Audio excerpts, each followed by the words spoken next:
We are so honored, and we really want you to know this from the bottom of our hearts. We're thrilled that you're here. We get to be here because you're here. And we thank you for coming so very much. First off, I want to find out where everyone, who's from the furthest point away. These folks, I already found out, Pete, are from Nebraska. Oh, wow. That's further than Springfield. That's further than Springfield. Okay, you win. So approximately how many miles would that be? 600, and the stagecoach about 2 weeks is about how long that would be. Where are you ladies from? Midland, Odessa area in Texas. Well, it's just like 900 miles across Texas alone. Midland, Odessa, give them a round of applause. Approximately how many miles would that be? That's okay. That's okay. Anyone further than about 750, 800 miles? No? Okay, you guys are the winners. Let's give them a big round of applause. Miss Bev, wherever you are, let's give them a CD. Let's give them a CD. Miss Bev and I are blessed to get to host a radio show for the last 17 years on Ozark Radio Network. And it has just been a blessing to get to share American history. And we believe that never before in the history of America has history been more important. And we already know this, ladies and gentlemen, that we all sitting here have one thing in common, besides the fact we're in Silver Dollar City. The fact that we all love history. We all love making memories worth repeating. How many of you folks have been here before? Anyone? Oh, look at this, Pete. Look behind you, everybody. That is so awesome. So you all believe in making memories worth repeating as well. Well, I think that's probably one of the most important foundation blocks of a family, of a country, of anything we do. And we're so honored to have some special guests with us here today. And he's going to share a story that I think is unique. And I've been thrilled all of my life, ever since my mother first brought me here in 1964. And I got to meet the stagecoach. And this lady right here, if you would stand up, Mom. This is my mother, Miss Phyllis Hamby, and let's give her a big round of applause. My older brother, Rod, come on down here, bud. My older brother, this is Rod Hamby, and he was with us that day. My younger brother wasn't here yet, but our father, my aunt and uncle. 12 years later. Yeah, my father, my aunt and uncle, and their sons, and their son is actually our official stagecoach driver for our overland trips. That we're going to be sharing more with you about that. And so, Mom, because of the uniqueness of Silver Dollar City and the people that they bring in, literally the best from all over the world to entertain you folks and to share their art and talent. World champion, one-time world champion, 3 times grand national champion, ice sculptor, and pumpkin carver, Mr. Greg Bukowski. Right here, let's give him a round. And he's got a little something for Mother. Now, I wanted to present this pumpkin for you. I had the opportunity of meeting your son this week and his stagecoach cohorts. And he really inspired me. He spoke so highly of everything that he's doing and all this stuff, and you can just tell how much he loves what he's doing and loves being here. And this is my first time here, so it truly inspired me to want to make the stagecoach pumpkin, and we wanted to present it to you because we know that you started this whole thing, and we really appreciate it. Thank you so very much. That's work. That's work. Wow. Now, I do. I've got many already. Do it again. Here we go. Let's get in there. before you get to the red gold barn, and you gotta go up there real quick. I gotta tell a quick story. He spends hours carving these pumpkins, and he's got a beautiful display up there. And I walked by there the other day, and I looked at his display, Pete. And he also does watermelons, and there's really cool, like the way he carved this watermelon. And I commented, I said, that is like the most beautiful watermelon I ever seen. And he looked at me and he said, I spent hours on a pumpkin, 15 minutes on a watermelon, and back on a watermelon. Thank you so much. Right now, everyone's going to come over and go, look at those watermelons. Yeah, exactly. When you see, look at those watermelons, man. Greg, that's great. Thank you so much, sir. We're going to share a story of American history with you all today that is truly like no other.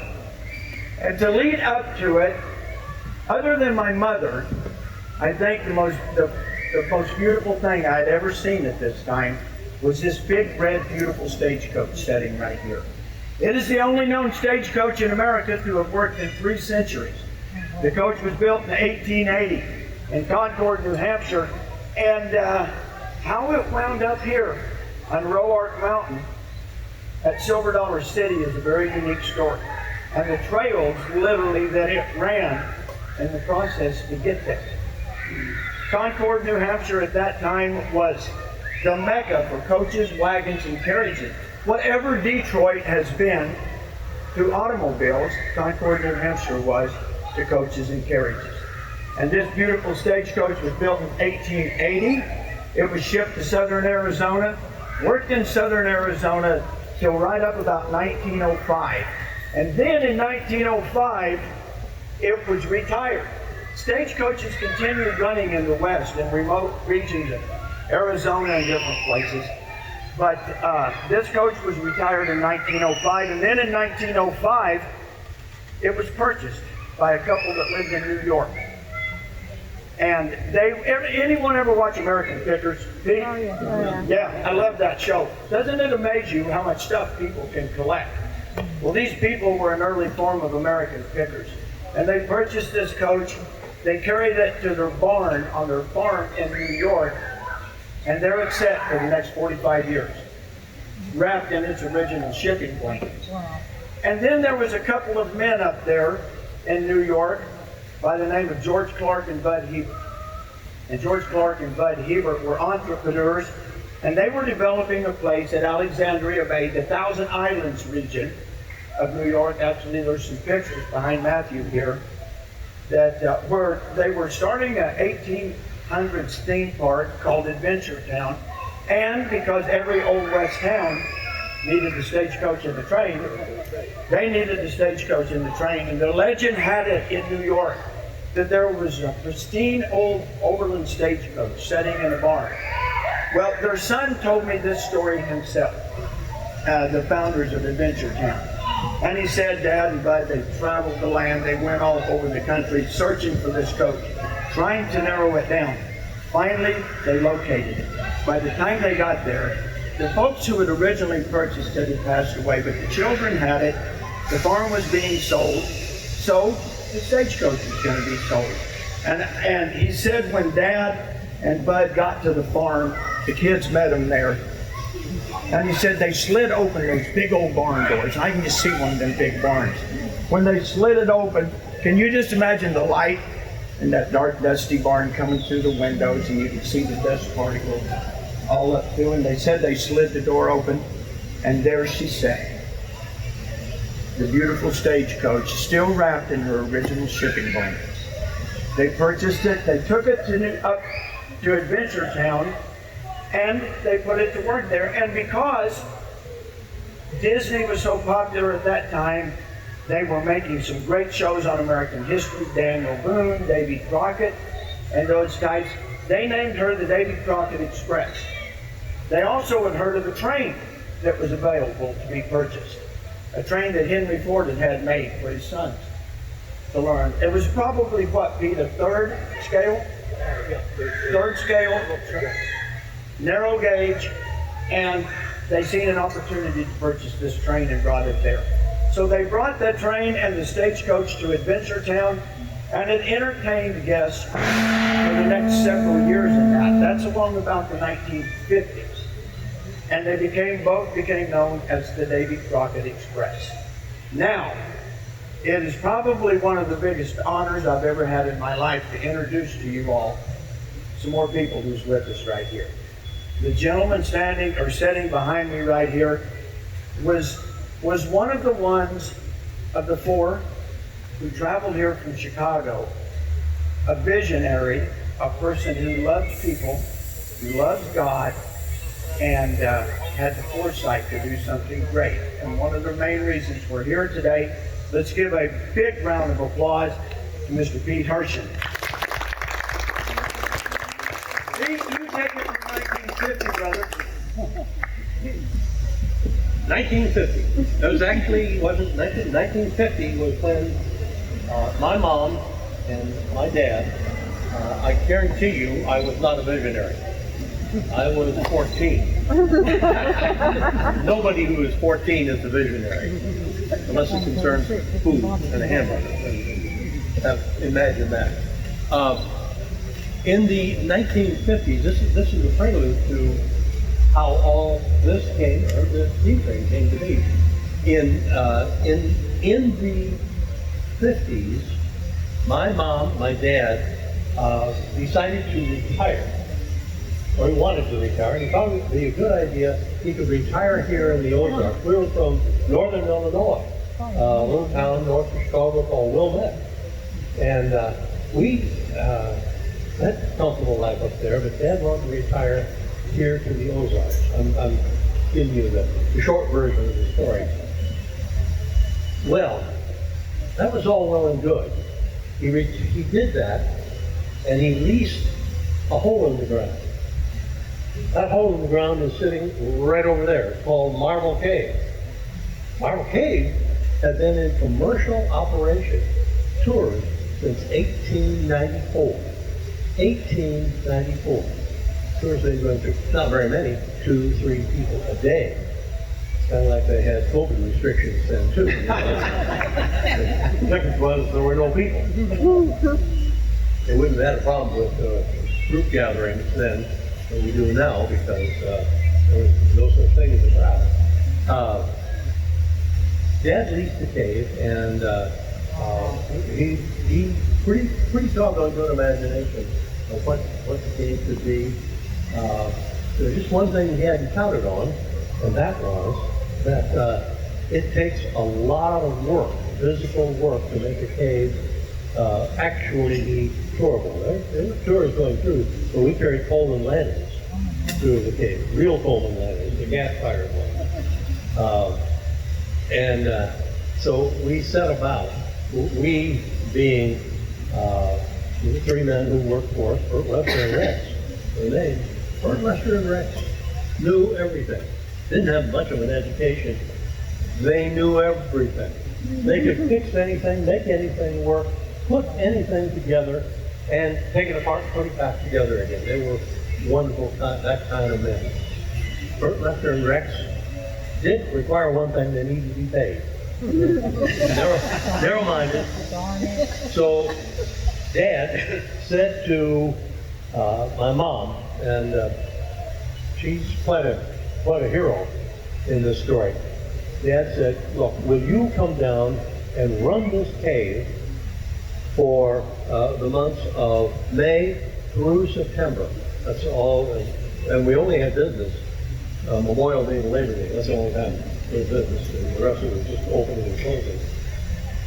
You do that, and I'll stay working where he was working for the Electrolux Corporation, and I'll furnish the funds. By the funds were raised. She said yes, not happily, because in Wilmette, the town was pretty normal. It had paved streets, electricity, street lights, trash service, fire department, police department, running water, neighbors who spoke to you, schools, all of the things. And down here, there was none of that. None. Electricity, where we're standing right now, electricity arrived at this spot in 1948. Before that, there was no such thing as electricity here. And if you, when we came in 1950, the house we had was wired, meaning the wires were run on the inside walls, 2 wires in case there weren't raw electricity. And if you wanted to get a light stand working where you were sitting, Then all you do is scrape off some insulation, wrap it up, scrape off some more insulation, wrap it on, and you have what's called a pigtail. And you screw it in a socket and you have a light bulb. That wasn't quite what Mary Herschend was used to when she came down here. So, and on top of that, she was away from her family, her home. So it was a big sacrifice on her part. She really gave herself away to make the early parts of this all happen. So that was the 1950s. 1959, a change occurred. Oh, I should add, my dad died in 1955, so he, to all of our regret, never got to see this dream. Never got to see this dream come true. He did have a dream. He did have a dream, and that dream was, he said, this is a conversation he and I had. I think that visitors to these Ozarks would really like to see the men and women of the hills. He never called them hillbillies. Wouldn't do that. There was not such a word. That was a put down. It wouldn't be. He was high respect. But I think the visitors would like to see the men and women of these hills doing their work, doing what they do. It was survival skills. This wasn't decorating because they didn't have anything else to do that day. It was making lye soap. It was making candles. It was splitting rails. It was making rail fences. It was pottery. Is it fine, wonderful pottery like the pottery shop does today? No, but it worked, and the cups didn't leak. No, so that's the kind of bartering society it was. There was no telephones. Telephones didn't get here where we're standing until 1956. That recently, 1956. So, 1959, a gentleman, this is coming clear back to the stagecoach and the railroad, how they got here. Gentleman walked in our office one day. Marble Cave was doing okay by then in terms of visitors. 1959 we had about 80,000 visitors, and you'd say that's either a lot or not too many. In cave terms, it's okay. It's pretty average for a commercial cave. But it was, we were trying to support 5 families plus our own family out of the revenue. We charged $2. So if you want to calculate the gross revenue, $2 times 80,000, that was it. That was what we had. In any event, Russ Pearson, this gentleman walked into our office, and total stranger. And he said, I have an idea. The kind of guy I think I ought to listen to him. He said, I have an idea for you. Yes, Mr. Pearson, what's that? Over there, Marble Cave is where the hospitality house is, on the other side of the square. So looking at this side of the square, that line of building from the blacksmith shop to the Wilderness Church, he said, pointing to the other side of a barren parking lot. I mean, there was nothing. Pointing to the other side, he said, I think you ought to put a blacksmith shop, and then a restaurant, and then a candy shop, and then a general store, and then a clothing shop. That's long gone, but that's what was there. And then the Wilderness Church. And right between the clothing shop and the Wilderness Church, we'll have a stagecoach depot. We didn't have a stagecoach, but we'll have a stagecoach depot. Stagecoach is coming. We said, well, again, long story short, we said, yeah, let's do it. Good. Remembering, we were in the cave business then. We were not in the silver dollar city business. This is, by anybody's standards, we're in the entertainment business here. Our job is, as you heard repeated, is to see to it that you have a memory that you want to come back to. Create memories worth repeating. That's what we're all about.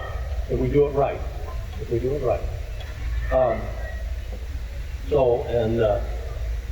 You may laugh at this, but Mom, Mary, went to our local bank. We didn't have a very substantial line of credit. We didn't have a line of credit. That's not very substantial. But we had a banker who believed in us. Personal trust.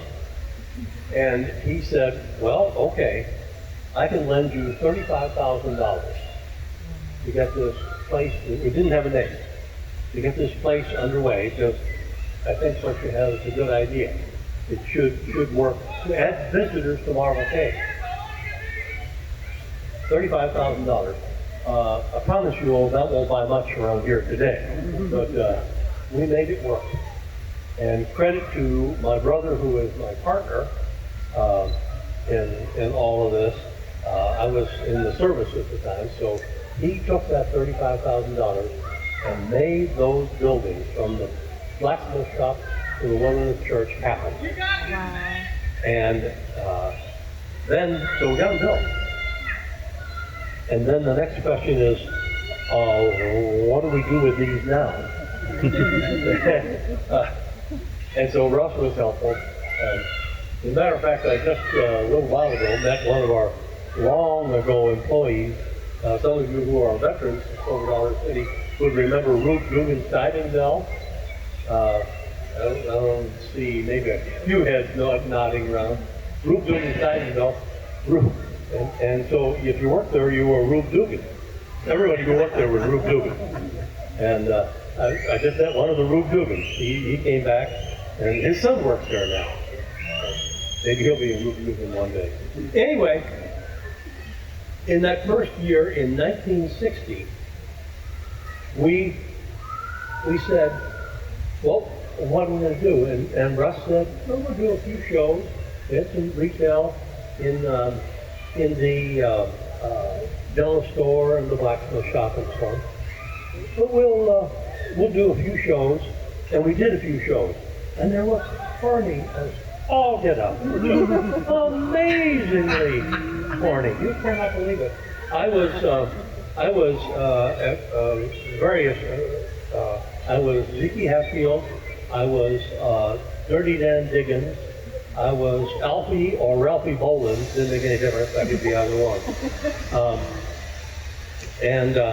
These shows were skits, and with more. We didn't have, today here in Silver Dollar City, we're probably going to have 10,000 guests or so. If we had 1,000, we were overwhelmed with visitors. It was huge. So, at any one time, we were maybe entertaining 150, 200 people, and it was fun. And we who worked there had a lot of fun, enjoyed it. But an interesting thing happened, and this is the significant change.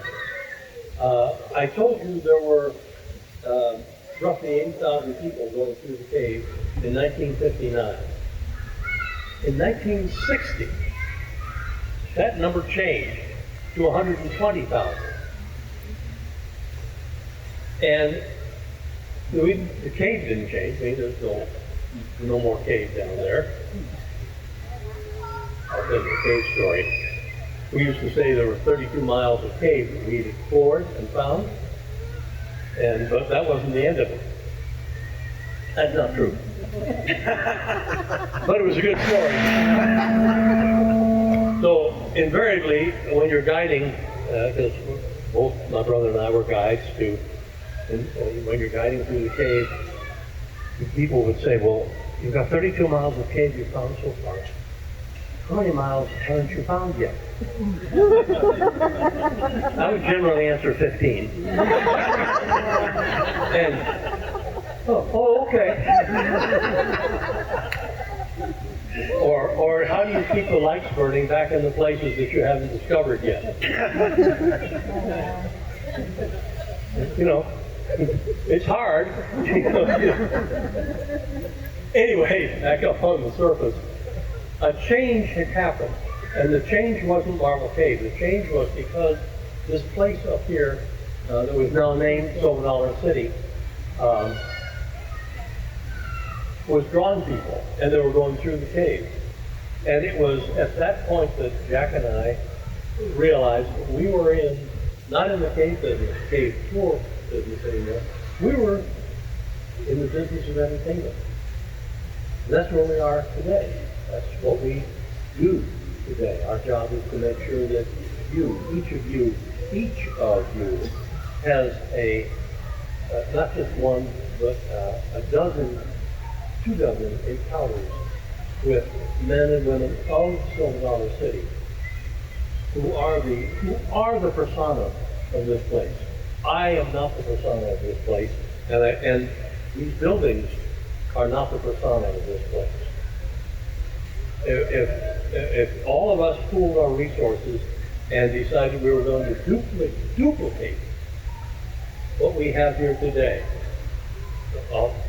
somewhere, I don't care where, identical train, stagecoach, everything, it wouldn't work. And the reason it wouldn't work is because of the men and women who are Silver Dollar City. That's what makes this place. I spent this morning, I was out here earlier and visiting with some of our senior employees. We have a senior recognition coming up soon, and 3 of them that I got to give a small memento to. 3 of them have been here 45 years each, and we have 4 or 5 who have been here 50 years, working today. They're on the job out here. I mentioned Ruth Dugan's son. He's driving that train. Everybody wave.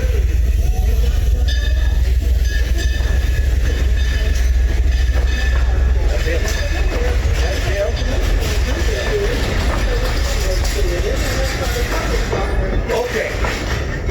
So all of this grew up, and you didn't bring me up here to talk about everything out there all around, but I did want to talk about the coach, and not that train, but one just like it. In 1962, the winter of 62, winter of 61, 62, we said, and you said it earlier, you can't have an old western town without a stagecoach and a steam train. You can't. That's the way it was. So it fell my lot to go buy a stagecoach and a steam train. And you know I was well qualified with my extensive training in steam trains. I don't know how to buy a steam train. I kicked the tires. Don't do that. They're of steel, and that hurts. And I slammed the boiler door, and that seemed like a good thing to do. And I said, "You pull that one." The guy who was on front said, "You pull that lever back and push that one forward." I got it. Okay. That makes it go. Yeah. That's a big help. And so, stagecoach and 3 Lakes. Northern Lake Country, it's called Lake Country now. Northern New York, upstate New York. We bought the train, we bought the coach.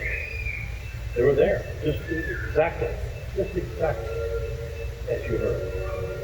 And we brought them down here. And those 2 pieces of equipment, the train is not this train, I got a lot of stories. I'm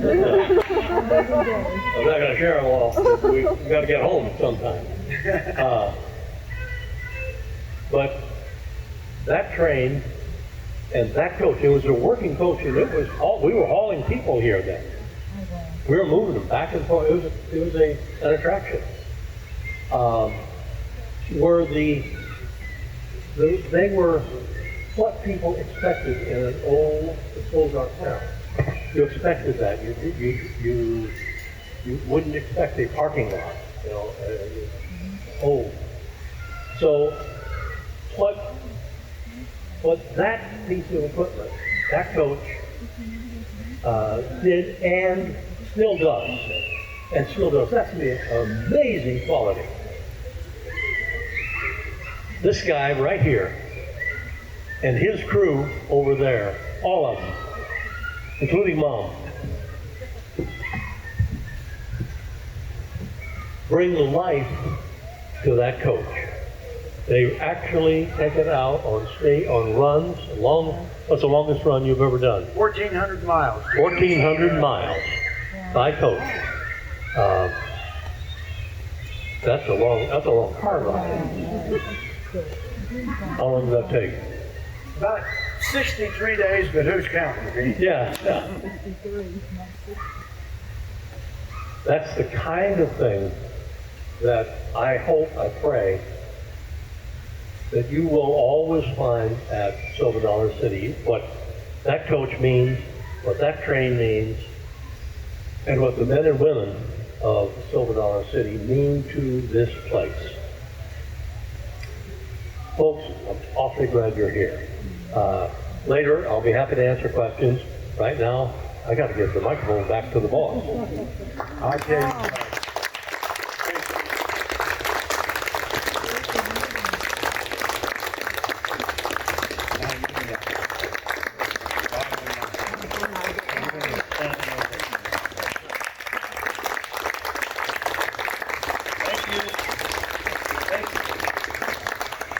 Got to share. Pete talks about memories worth repeating. And it's been such a blessing of ours since the time that we've been given the wonderful opportunity to come and share this coach with the people and the guests of Silver Dollar City. The first year that we were invited to be here with the coach, Pete, we started noticing something. We started feeling that vibe that he's talking about. And we started hearing the stories of people who wanted to share all those memories worth repeating. And it has been one of the most touching things I've ever experienced in my life. When they seen the old coach there and they said, I rode that in 1962, or I rode that in 1965, and I had my children with me, or my mom and dad brought me, like in this situation with my brother and my mother and I. We thought, we have got to capture these stories. And so, Miss Bev over here, and I'm going to introduce, as a great honor, all of the crew and our young crew riders here in just a minute. But we got a leather-bound book with all blank pages in it. And we started, others want to hear your same story just as well. Well, I'm going to tell you what, we had to get several ink pens and more books, and people started sharing their stories. I have seen more tears dropped on this book right here as people share these memories. You want to hear one of them? Just a random one I just grabbed out of here. Okay, Pete. This is from Rick and Cheryl Kilgore in Los Angeles, California. We started coming in 1975 to this wonderful place called Silver Dollar City. Our kids rode this stagecoach. One of our sons is now gone. But we have the pictures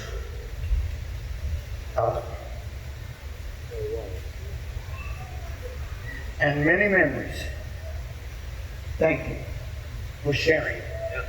Tears and smiles. That's Silver Dollar City. And I can't say much more.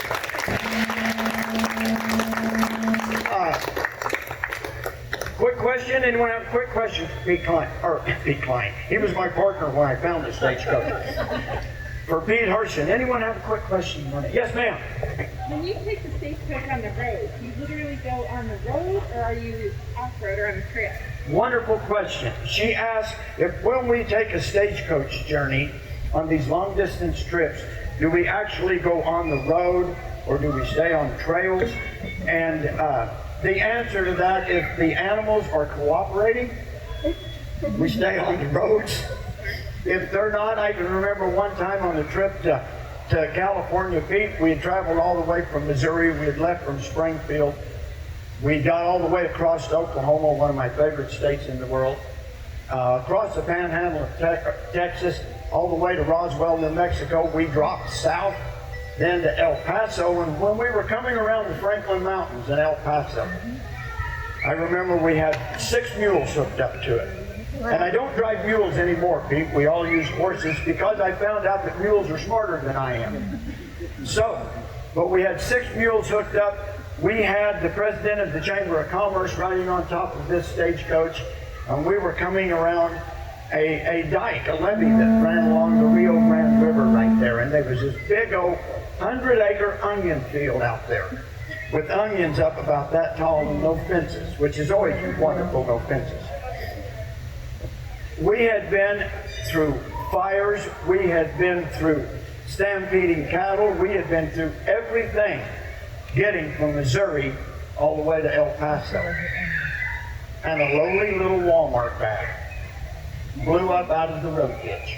And those mules got wind in their ears, shut their eyes, and they took off of the road, off the levee, through that farmer's onion field, made a big circle, and we kept them in a circle and come back out. We had to reimburse him for a lot of Vidalia onions at that time. But to answer your question, we do. Miss Bev is our route manager as much as she can determine when we go out. We start about a year in advance routing on the stagecoach trip, visiting and meeting all of the ranchers and the people along the way. We partner, as Pete said, elementary schools in Missouri and Arkansas with elementary kids along our next route that we're doing. And we deliver pen pal letters via Overland Stagecoach. And our mission, what we do with this, a lot of people, they like to know how we do it, and that's always a wonderful question to answer. I love answering that question. The why is one of the big things. Why do we do it? And we're blessed today because we have our stagecoach crew with us today. And I can promise you, as Pete said about Silver Dollar City, it's the people, the ones who bring their arts and their talents and the guests here. It's the same way with stagecoaching across America, at the blazing speed of 5 or 6 miles an hour, or when they're stampeding through an onion field about 15 miles an hour. But the crew behind me is the ones who navigate this thing down the road. And why we do it? We cherish American history. We love the stories. We love the stories of Daniel Boone and Kit Carson and Davy Crockett and the little female Paul Revere, Sybil Ludington, who rode twice as far as Paul Revere did, but didn't get quite the recognition because there wasn't a poem written about it. But we love sharing those stories. Why we do it? To share American history and to share God's love. We were here 2 days ago, Pete. There was a lady sitting about where my sister-in-law, Rhonda, is right there. She was from San Francisco, California. And we were saying one of our most popular sayings on the stagecoach trips, and the crew will all verify this, is after so many coincidences, you realize they're not coincidences at all. And that is a beautiful thing to be able to feel, and you know where it comes from. And that lady spoke up and she said, you know what? There's not a word in the Hebrew language for coincidence. She said it's divine providence. And we truly believe that. And we have found out, I'm so thankful for our parents' teachings that we grew up with, that whatever you have in your life, whether it's just yourself, or whether it's a wonderful old historic stagecoach, or it doesn't matter, a horse, or anything, if you choose to use it for the good of mankind and to glorify Him, you can do it, and He'll use you. And that's what we do. That's why we stagecoach. So, any other questions? And I know I'm long-winded. My grandfather was a minister, and Granny would always wanted her one. Any other questions you'd like? I know Pete has other places he wants to be. But I'd like to take a okay, good. Coincidence. You want to hear a coincidence right quick? We are, last year we were getting ready for our next historic stagecoach run. It's going to be in Palo Duro Canyon. Oh, yeah. Second largest canyon in America. It's 120 miles long, 6 miles wide, 1,000-foot cliffs. It was the last stronghold of what they labeled as the Lord of the Plains, the Comanche Indians. It was the home range of Charles Goodnight, who was portrayed by Tommy Lee Jones as Woodrow in Lonesome Dove. And we decided we want to coach the entire length of Palo Duro Canyon. It's the most breathtaking thing, and it sits right on the edge of the Llana Estacada. And the Llana Estacada is known as the Staked Plains, and it's the largest mesa in North America. It's over 270 miles long. In some places, it only changes in elevation 1 inch every 10 miles. If your dog runs off while you're up there, you can watch him go for 3 days. That's the fact. So we're going to drop off into this canyon, and we're going to try the daunting task so many times in the big ranching country there, because here it takes 3 or 4 acres per cow-calf pair. We've got cattlemen with us, and that's about right. Out there in many areas, it takes 100 acres per cow-calf pair. Not because the cattle are so much bigger in Texas, but because there's so much less rain. And so you have large ranches. That's the home of the 4-6s, the Matador, the Turkey Track, and all of those, and the Cogdell Ranch. Well, they said the Cogdell family, the Cogdell Ranch, owns about 52 miles of the 120-mile-long Palo Duro Canyon. Sometimes to meet the owners of these ranches is a real task, because they may live in Dallas, they may live in Fort Worth, they may live who knows where. Well, my brother Rod, Tommy, Bev, and myself were out. We went to a little dusty, tired, sleepy town on the edge of the Cap Rock, edge of the top of the canyon, called Silverton. And the people out there are as wonderful as anyone you've ever met. And they're always looking for something exciting. If a jackrabbit runs through town, they get excited about that. So we pull up there, and there's one little diner in this little dusty West Texas town. And we go into the diner, we have a great meal. And when we pray and we ask God for help or something, a lot of times we don't realize we're months or years or decades behind on asking, and He's already putting things in motion, you know. So we go into this little diner here, we have a bite, we visit with some locals, we get, how do we contact the Cogdell family, the Cogdell Ranch? They gave us some names and some phone numbers, Penny, Dick, Rank, any one of those, and they would help you.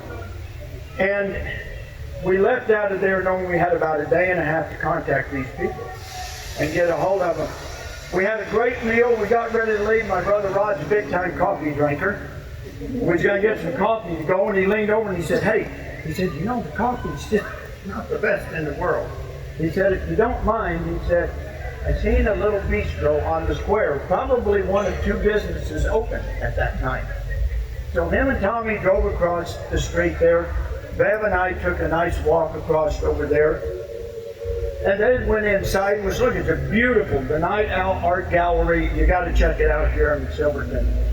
And I stood out on the curb outside the building, and I thought, and you probably all have done this too. I said, now, dear Lord, if you would like for us to be here, if you would like for us to coach down Palo Duro Canyon, open the door or two up for us. Didn't know He had already done that because the coffee was bitter at the other place. We walked inside, and there was a post standing next to the coffee counter. And across the top of it, it said, Silverton's only blind barista. And leaning up against the post, in a real pleasant demeanor, was about a 25-year-old guy standing there with a ball cap on, and it said Rowdy, Rural Fire Department. And I walked up to Rowdy and I said, hey, how you doing, man? I said, with my limited vocabulary, please tell me what a barista is, because I did not know. And he said, I am. It's a coffee man. He said, I have a coffee shop. This is my coffee shop. And so we started visiting and talking, and he was obviously blind. And He's the chaplain for the rural fire department, I found out.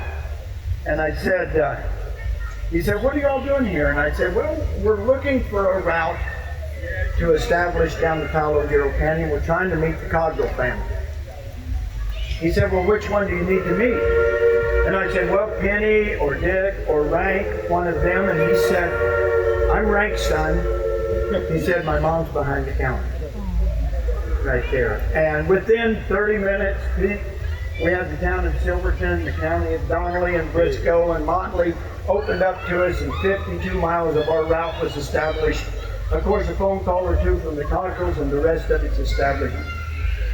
Not coincidence. And I believe that's the way our lives are. I believe you folks coming from Chicago, one thing I know from being associated with Silver Dollar City, the people they impact the lives of, from the employees to the guests, is never ending. And we thank you all. So